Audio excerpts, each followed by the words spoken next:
This is Split Ready. Just welcome. Welcome to Getting Split Ready with Douglas Katz and Mariah Carey Pleasant. And today, another great guest, friend of the show, real estate expert, Joshua Berngard, owner of Buzzer Realty. And how long have you been in the real estate industry? 15 years. 15 years in the real estate industry. And Josh is an expert in handling real estate during a divorce. So we're going to jump right in because it's something I come across a lot. I'm on the mortgage side, and I got to have a good partner on the real estate side. So what makes, for real estate, what makes a divorce deal different than a regular deal? The people. When you're dealing with divorced couples, especially usually when I get involved, Doug, it's coming in at a high conflict situation. Everyone is at each other's throat. They don't trust each other, and so how do they then get my name, get my person into there and be able to work together? And so the difference is that normally when you're dealing with a husband and wife, if that's the situation, everyone's on the same page. Everyone's easy to deal with. Like, oh, okay, this is what's going on. They'll communicate together. They'll call together. We can have conference calls, a friendly meet and greet. In divorce, it's usually not that way, right? There's a difference. There is hostility in the room most of the time. Got it. So what I hear a lot is, I love my realtor. Why can't my realtor handle this for me? What makes someone better at handling a divorce situation than just any realtor that we know? Yeah. So again, usually when I come in, high conflict. So the conversation is just that. Everybody knows a realtor, an aunt, an uncle, a cousin. Correct. Someone you know is a realtor somewhere. There are 13, I think last month they said there's 13,500 in the city limits alone. Only 6,300 did a transaction last year. Wow. Yes. Okay. So with that being said, everyone knows a realtor. The difference is this. Your husband that you're about to divorce, you don't want to work with a person he knows. And he doesn't want to give you the satisfaction of working with someone you know. So it is, at this point in time, again, when I get called in, it's usually from either a judge, an attorney saying, hey, listen, I have somebody that specializes in divorce, right? Hence why I have a divorce designation. And that is the difference between the two. And what makes me different is what you asked. The difference is my communication, the way that I can navigate through a husband and wife conflict to make sure that everyone can be on the same page with having, in essence, 3 different conversations. Because the wife is going to talk to me separately, then the husband's going to talk to me, and then I'm going to rope in our attorneys and or our lending partners to figure out what is going on. When are we going on the market? How is this going to work? How are we going to do showings? It goes really deep into the psychology of it, but that's really the difference. Yeah, I think I was once working with somebody, and they had to have somebody as a scout for the appraiser to know when one spouse was leaving, to literally get that appraiser in. So it's crazy. I could see how it would be totally crazy. What other external considerations do you have? So you're talking about right now your internal stuff, like what you do. What external considerations do you do when you're brought in? So what do I do when I'm brought in initially? You're saying when I first meet somebody. So I have to dissect the situation. The first question is, can I meet with them together? I do try to do that because it's going to gauge where they are. If I get them in the same room, I can truly gauge where they are in the process of being collaborative within themselves or totally defiant, right? So that would be the first thing I'm going to try to do. And then if I can't get them together, then I already know my situation. Then I'm going to have a conversation with mom, and then I'm going to have a conversation with dad, and then we're going to figure out what this looks like and what they're willing to, in my dissection of it, figure out, are you guys willing to work together on anything, or is this going to be, I heard you chuckle, right? It is that. Or are we going to be literally at ends the whole time? And so with the example you just gave, right? Normally I can navigate through that. What works for you? What works for you, Mariah, on a separate phone call? What works for you, Doug? And then all of a sudden, I can figure out there's going to be probably maybe an hour or 2 hours. There's going to be these times work without letting you guys know that, oh, I talked to Doug and 3 o'clock works. And then all of a sudden, Mariah's like, well, 3 o'clock doesn't work for me. So I just asked the blanket question, hey, what works for you next Saturday? It's what you don't say.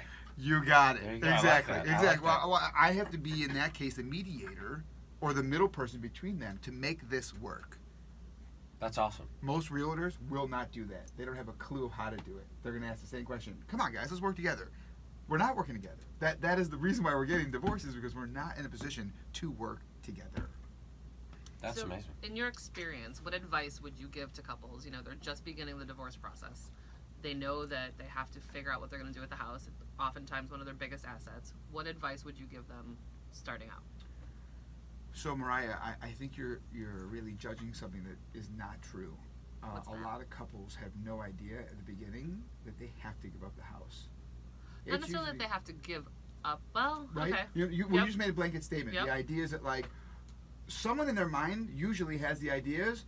I'm keeping this. I'm not telling you, but I'm keeping this house, That's true. right? So the first thing that I would say, and again working with Doug, is I think you need to talk to a financial professional to discuss what does it look like if so and so keeps this house, or even if it's me going behind my wife's back and saying, "Oh, I'm going to keep this house." I'm going to go talk to a financial advisor, whether it be a mortgage guy, a financial planner, and discuss what does this look like if I try to keep this house from her, or what if I give it to her? What does that look like for me? That would be the first step, and even before that, therapy. So, I mean, go talk to somebody about what you guys are really getting in the crust of. It could be your marriage is not salvageable. We get it. But I would say before you start going into it, try to figure out what middle ground is possible if you're at that point, right? As we both know, divorce doesn't always spring from like, we're not getting along right now. There's sometimes a driving factor that will, push them to get divorced. To that end, a lot of people don't realize there is marriage dissolution therapy. It's not intended to save the marriage. It is intended to unravel some of those issues You got that are better unraveled now versus in 5 years or 10 years, so they can become good co-parents or just divorce in a more amicable way. When they're looking at the house, how do you help them take emotions out of that equation? Can you clarify what do you mean by when they're looking at a house? Because I'm thinking of a buyer now. When I they're think looking when at they're the looking to sell. yeah, when they're looking to sell. Got it. Okay. Selling a house is often an emotional transaction. People are very Always. attached to their homes, even if there's no divorce in the picture. Correct. With the added complex layer of divorce, how do you help them navigate that situation? How do I? So at this point, that's a really sticky question. That is a great question. So let me think about that. So what do I do? And I'm doing it unselfconsciously, obviously. So we talk about usually when I come in, I use the word let's pre-pack. What I'm really saying is let's declutter, right? I But like it. Let's pre-pack. Let's pre-pack because we're gonna get out here anyways, right? So let's I start. think that's a whole nother show. It is a whole nother show. But that's the first thing I do. And again, I'm always gauging, right? And at every step, I have to figure out who's helping, who's not, what's going on, right? So it's personal. Someone always feels like they are getting the short stick, okay? No matter how this works out, someone is always the victim. So we start off, as what I try to do, I say we, my team, we start off saying, okay, let's pre-pack and I see how that goes. I express to them that everything needs to be taken off the walls, right? And that's because the people coming in, better off that they don't see your family, because sometimes they have a hard time figuring their own. So pictures just get exchanged with landscapes, anything that doesn't have your grandmother, your kids, and your family. And I would tell you that after 2 or 3 weeks of this happening, once your stuff is out and your personalization of the house is there, it gets a little easier. But every situation is so, I'm going to use the word vital, because, like I said, someone's emotions go a lot deeper than the house itself, because there's never not emotional. It's more in sticks and bricks, definitely. Yeah, it's going to be emotional, I think, to the day we close and even after it. Right? There are memories in any house, apartment, condo, I don't care what you're talking about, right? Anything that you've lived in for over a year, you've made memories of some sort. And when you leave, when you close that door for the last time, I don't care if it's, whatever real estate transaction you're in, there's a feeling, I think, of loss. Freedom, excitement. It's all emotional, like this roller coaster you go through, I think, within the first 30 minutes of it. So that was talking about the heart part of the emotion, and it's weird to say the head part of the emotion, but the other emotional event is how much are you going to make off it? Yes. So assuming they've talked to someone like me and they figured out that neither one can afford it realistically, and they've made the decision to sell or for whatever reason, how does the market and the divorce decree, they might have 18 months to sell, they might have 12 months to sell, how does that impact how you're coaching them for a selling price? Or how to position it in the marketplace and how to market it? So my marketing doesn't change, regardless of that, right? Because no matter where I am, pricing has already been decided based on everything you just said. Timing of the year, how fast do we get rid of this? Do we have time to play games? Again, and also, I also will think about in the back of my mind, are we getting along, right? If they're getting along, we can negotiate a deal going forward. If I realize that you are not getting along, we're not talking, right? Then in the back of my mind, we have to price this thing to a point where when we get the offer, we're either doing it so we get a price bidding war and the highest and best will win at the end, or we come so close that I know that once we get an offer, here we are. The other thing I do on the back end of that, again, these are all situational, like we need to break down each piece, but I will give a range of saying, okay, we should sell between these two prices, always, right? That's just my process. And so I usually have them sign something.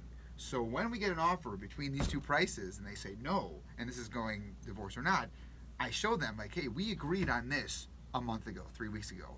And then it's like, oh yeah, you're right. And usually it goes very smooth. However, sometimes I still get that. But so it all depends on where we are and who I'm dealing with to discuss all of those things. The market will, obviously dictate where our prices go, right? And then my marketing will depend on how long do I have and what's going to happen afterwards. Got it. Again, you're listening to Getting Split Ready with Douglas Katz and Mariah Carey Pleasant and our awesome real estate expert guest, Josh Berngard. Thank you for having me, guys. Quick question. So we both work pretty closely with the collaborative group of Illinois, and so how do you interface with the other professionals in the group? How do you prefer to communicate with the attorneys and the other people that are involved? So I actually prefer video. So what I do a lot of times is communication via email, text. It can be construed in many ways, and so I've learned that in many ways. So in this case, in this juncture of my professional career, I usually literally video myself or send an audio message to make sure that there's no misunderstanding of what I'm trying to communicate within my communication. So an email is great, but a video that you have me and you can hold on to it, that's usually how I'm communicating with them. So again, and I do it on a weekly basis. When I'm in one of these, all attorneys inside this transaction get a phone call or a video from me every single what I call Tuesdays. Now you help out with more than just selling the home, right? A lot of times, if the home's being sold, they gotta find something else, right? You help with rental stuff too, on some occasions. That is correct. A lot of times, again, back to your Mariah, your comment was some person's going to keep the house. In that case, I would tell you about 85% of the time, whoever the spouse or the other person that didn't get to keep the house does not have enough money to buy something right away. And so in that case, I do help them rent a condo or another house nearby because there's a reason why they want to be so close.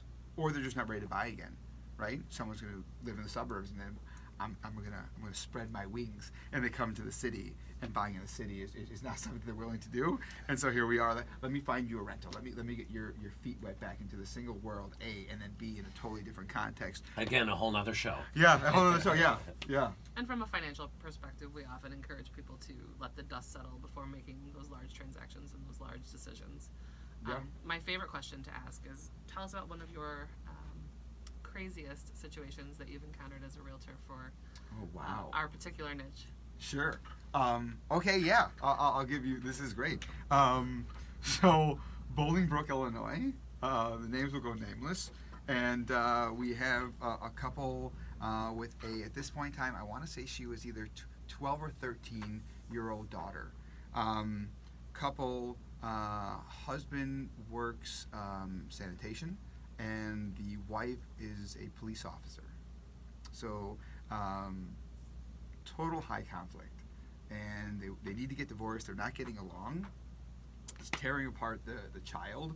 And I get called in. And when it came down to it, they don't make enough money to sell this house and then figure out where they're going to live afterwards. Like a bad situation, they're underwater, they bought it in 2006. Again, they bought in the height, it doesn't make sense, the market's not there, they literally can't leave the house. So as we're going through things, it took us a little while to figure this out and to find out what it looks like when getting out, and through our conversations and then those that they did on the side that were done, their child's life was the most important, right? Taking care of her, making sure she didn't leave school that she was in, and there was no way for one of them to take over the house and for the other one to leave. So what we've come up with, and glad you asked this because it was less than 4 months ago now, is they split the house. Dad lived in the basement. Mom and daughter lived upstairs in the common area. That's easier than down the middle. I guess so, yeah. Like on the cartoons, right? Or you take the chalk mark. And so they are now living in this house. It took us 3 years to do this in this way. Dad's in the basement, mom and daughter upstairs, middle ground, TV room, kitchen, all of that. Didn't work very well in the beginning. Ended up putting a TV downstairs, so now the daughter could go downstairs and hang out with dad or stay in the main room. And I was just watching the market, and that was hard because as we kept in contact, as you can imagine, both of them were giving me calls about what the other one was doing and what's going on, and I have to keep this very neutral piece of listening to what's going on. And mom's dating, dad's not. Yeah, I was going to say the dating. dating part probably would make that crazy. Yeah, so I mean, just learning and seeing the psychology of it. First of all, my empathy is just through the roof. Like I don't even know what to say or do, and I feel horrible. But once again, because we stayed in contact, because I was on them, I was updating them on the market. As soon as we hit a point where we could get out, I told them, hey guys, this is our time. Let's get this house on the market. And again, same thing I did. As I mentioned, we actually went low to get a bidding war because they weren't going to, you know. So I went a little bit lower than market. Ended up being an 8-day on the markets, and then literally highest and best was called out. That's a really good outcome for a really difficult situation. For 4 years. A really long and drawn out difficult So when situation. people are like, yeah. oh, my divorce took 1.5 years, 2 years, and that's usually because you're fighting and not being very nice inside the courtroom, where this was just like, there was no other option. No, that's great. And I so want to thank you for coming out. Again, you've been listening to Getting Split Ready with Douglas Katz and Mariah Carey Pleasant. I want to hugely thank our guest, Josh Berngard, our real estate expert.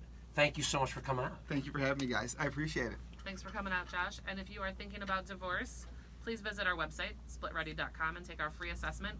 You can come through your divorce with your finances, your integrity, and your sanity intact. Be informed, ask questions, and become split ready. That was good. I feel like you should have done that last piece.